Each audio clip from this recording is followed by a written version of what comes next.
Now, this year's budget, which will be read on Thursday, has been received with mixed views from the public, with some concerned about the impact on the cost of living, while others welcomed removal of tax on cooking gas, among other proposals. Our reporter Nduta Mukami now samples some of the views.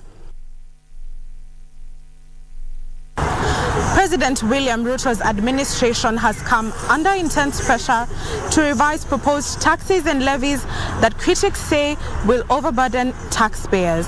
Tunataka iangushwe, sababu ni sisi kama watu wa jua kali, sisi mapato yetu iko chini, lakini hii kitu ikienda kwa katiba, sisi wakazi wa Migori ama watu wa Kenya, sisi tutaumia kwa ajili pesa. Saa hii Kenya haina pesa, watu wa jua kali hawapati pesa. Tukikuja kwa barabara hapa, mimi ni mtu wa bodaboda, tukikuja kwa barabara ikifika jioni hatuendi na kitu kwa nyumba. Sasa hii gharama mingi Mheshimiwa Ruto akiongeza, sisi tutakuwa na shida sana.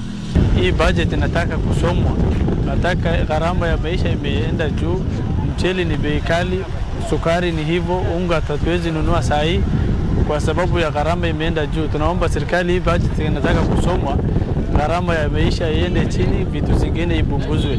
Ndio tunaomba serikali kama watu ya Mandera.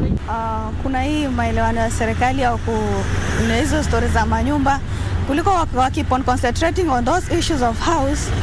Hebu wajaribu kuangalia venye wananchi wanateseka huku, wamepandisha vitu juu, like kwa concentrate venye watashushia watu bei ya unga, sima, because watu wote hawako sawa.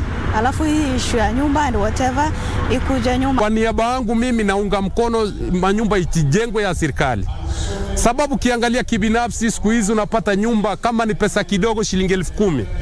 Kwa nini watu wanaipinga hii ya serikali ya kusema kwamba hii kuwe nafuu?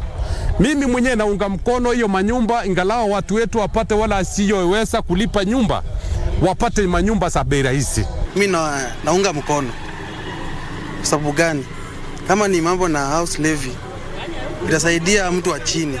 Ukiangalia maeneo ya Kibera, kama wanaweza jenga manyumba, itasaidia wakazi wa pale. Kibera iko katikati mji wa Nairobi, na tunaweza taka nyumba mzuri.